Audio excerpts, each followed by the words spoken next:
Ok. Baby two. Ôi củ lo này chắc 5 kg. Các bạn cố gắng like và subscribe nhiều lên nha. Thì mình sẽ khui nữa.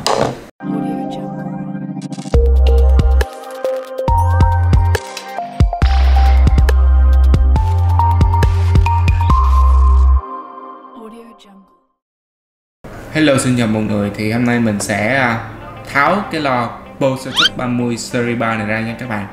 Thì cái ngày hôm qua thì mình tính đập nó rồi, nhưng mà hát được bình thường ok rồi. Thì hôm nay mình sẽ khui cái lo này ra, xem coi là bên trong nó sẽ như thế nào. Ok, bây giờ mình sẽ tháo trước ở phần cái dưới đáy của cái lo.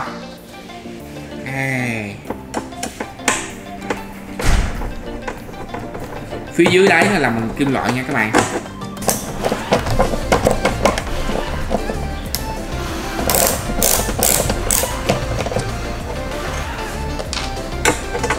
Cái bít này đặt trên Amazon. Ok. Bỏ cần chất ra giúp luôn. Mở được cái nắp dưới. Đúng nặng luôn các bạn. Nặng chất nè.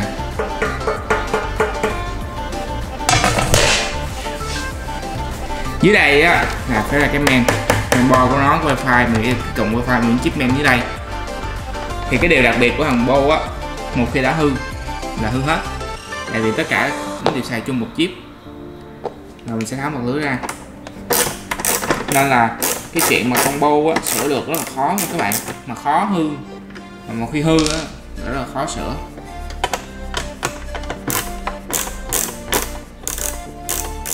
Mình sẽ mở một chiếc ra.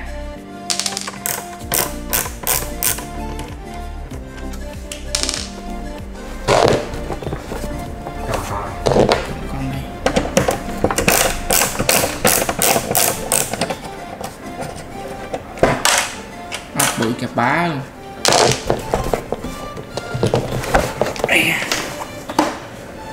Ốc quá kìa. Ok, cái nắp sau đó mình đã mở rồi nha các bạn. Còn nhựa. Phía trong nhựa. Ok. Wow. Kinh.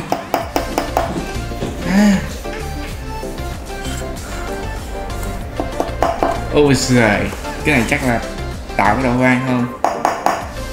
Cái lỗ hơi chút xíu à. Từ từ chút nghiên cứu em sao. Bây giờ là chụp cái nắp này ra trước.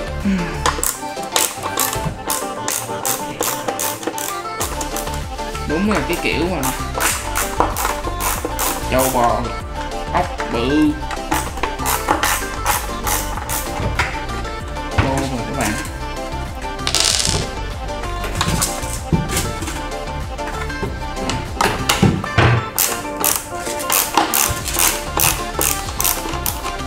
Đây, ở phía bên trong thì vẫn có số series đàng hoàng nha.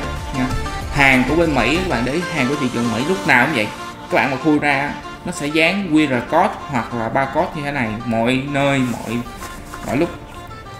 Ngay cả main, củ loa hay cái gì nó cũng dán hết. Nên là hôm bữa mình khui cái con Cuban 2 á các bạn, có một con mà lấy từ China về nha, là không có dán cái QR code, mà hàng từ bên Mỹ về hoặc là UK về là phía sau nó có dán đầy đủ hết. Ok.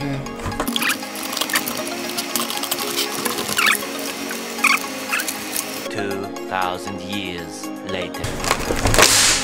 Bước lên.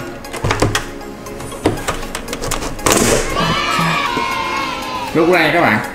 Một mặt trước. Rồi phía đây rồi sẽ có một cái cọng dây zoom tới không?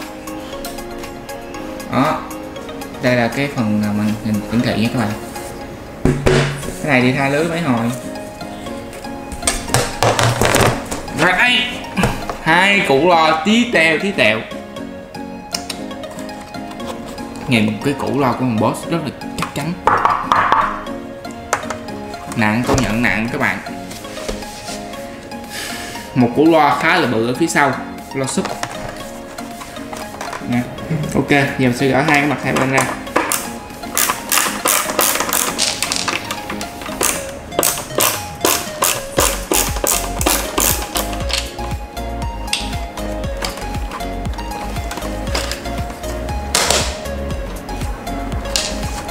Ok, tháo một mặt rồi, rồi mặt tiếp.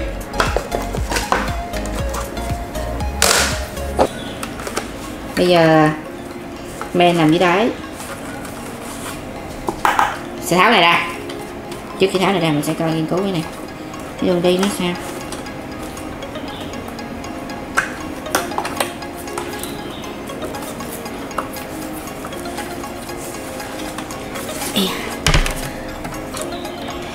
Mình có thể công nhận cái cáp của nó xài nhìn đúng xịn luôn á. Mấy cái cáp nha nè, bật thẳng ra thấy không, bật lại đúng cứng luôn.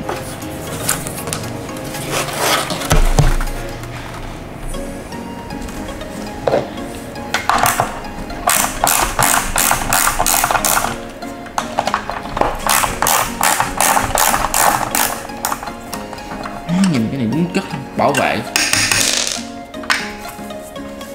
Còn nữa hả?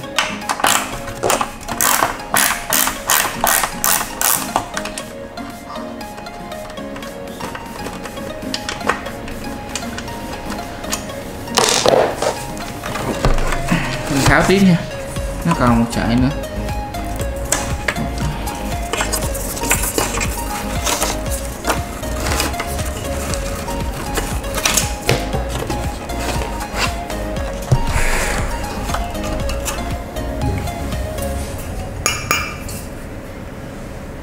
Này là sản xuất 2015 nè, có mã số là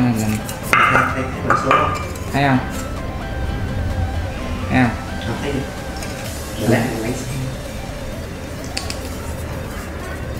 Nhôm mà, giống như nồi niêu xoong chảo vậy đó, nó giặt ra Nhôm thì nhôm. Và đây là cái củ loa của em, phải gọi là đúng chất luôn các bạn. Cái này không bao giờ mục luôn nè. Tới đi 2015 được 4 năm rồi mà loa còn mới, củ loa còn mới tinh. Thằng bô nó ép, có nghĩa là thằng bô nó sẽ ép này sẽ cho ra, nó cho ra cái hơi là nó sẽ chia ra là hơi ra phía trước và hơi sẽ ra phía sau, nó sẽ đều hơn. Đây, không có đúng rồi mà, đúng rồi, sẽ chia cho ra hơi phía trước và hơi phía sau, sẽ quýnh đều hơn như thế này. Thì nó quýnh ở bên nó quýnh vô đây nè, cái hơi sẽ dồn vào trong đây và nó sẽ đi vào cái lỗ này, đúng không?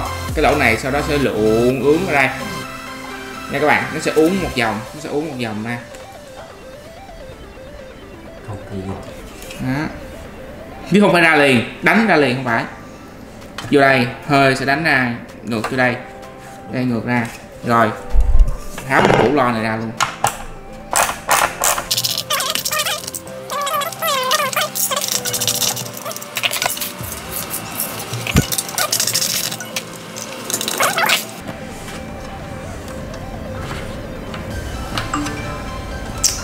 Thích lắm.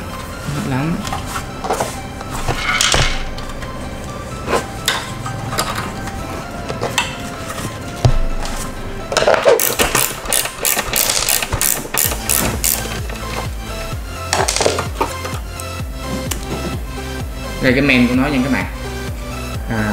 Để mình coi, mình nghĩ là men nguồn sạc, tức là nguồn nó chạy thôi và truyền tín hiệu. Mình không có làm về công nghệ lắm. Cái này có bo khiển nè, bạn thấy không? Có 3.5 USB line và điều khiển vào nhận. Còn bên đây chắc là bo chính nè.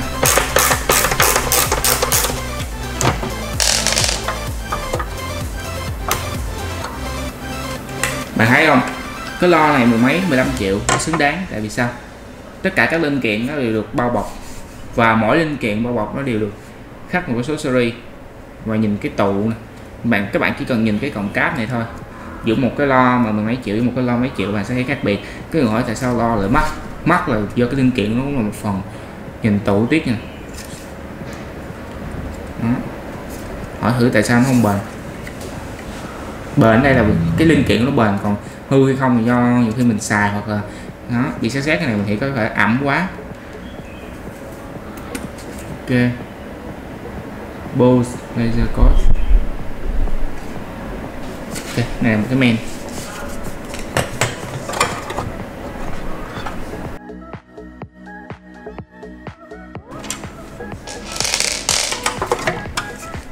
Khung khung cứng thịt. Gan hả? Giống gan quá ha. Tiếp tục mình sẽ tháo này ra nha các bạn. Bô hết chiếc sắt gan. Gan nó mới nó âm thanh tốt hay sao đó. Nó có độ vai, còn lượng gan thì cái độ vai hay sao đó.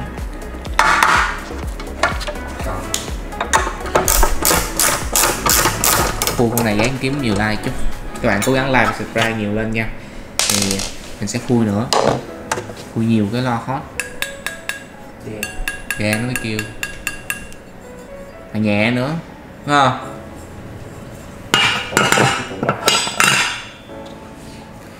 Đây, Mexico. Thấy không? Mình nói nó mi mà các bạn để ý nha, các bạn muốn biết cái hàng đó là hàng Trung Quốc hay là hàng từ thị trường Mỹ, các bạn chỉ có cách tháo ra thôi. Đây, tất cả các củ loa đều được dán số series. Mình không có rành về cái này lắm cho nhà máy sản xuất nè, đều có QR code, cái là mỗi cái củ loa đều có QR code và đều được quét hết đó. Nên mà khi các bạn mua bên Mỹ mà các bạn hư của mình các bạn cháo nha, không bao giờ được. Thì khi mà các bạn cháo nó sẽ dò số series này, củ loa này đúng cái này đúng cái này chứ bạn đó. Còn cái hàng mà bên Trung Quốc thì mình không rành, thì mình đã từng khui một con Cuban 2 rồi thì nó đã không có cái đó.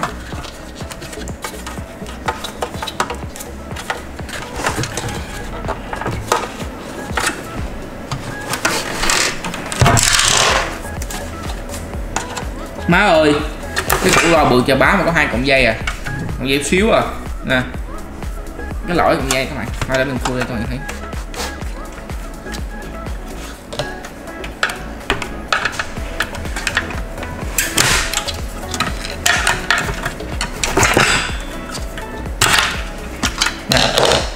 Các bạn tin được không?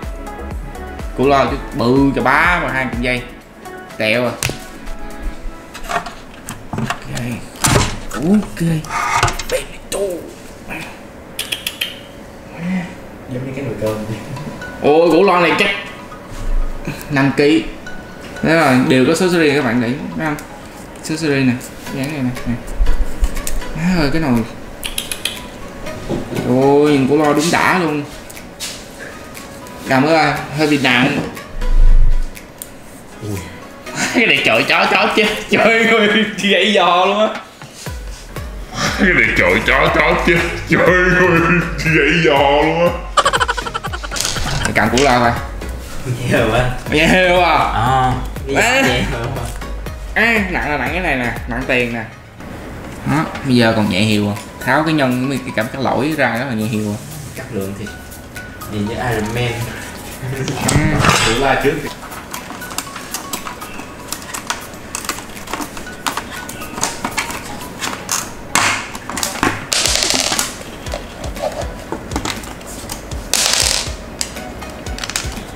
Ôi nhện.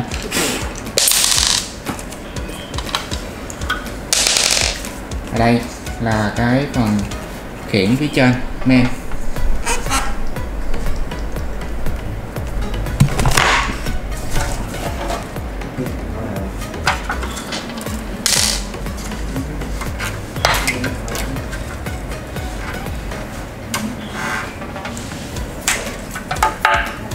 Đây là cái chip của nó, AKM.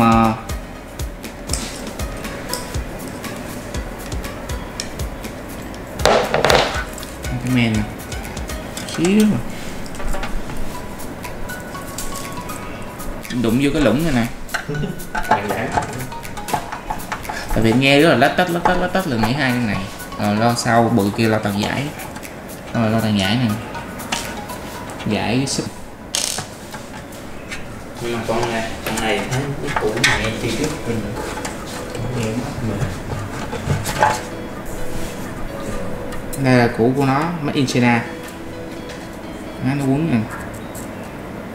Chép nhiều quá. Nhiều lớn. Đây là tất cả số ốc mà trên chiếc loa này có nha các bạn. Mình không có đếm bao nhiêu nhiều lắm. Đó. Ở đây là cái phần nguồn và phần ghi âm thanh trong này luôn, xử lý âm thanh trong này luôn nha các bạn. Đó. Còn đây là khiển nha, bo khiển nè, bo Bluetooth với Wi-Fi bên đây. Rồi để hỏi kia nha. Còn đây là cái mạng âm thanh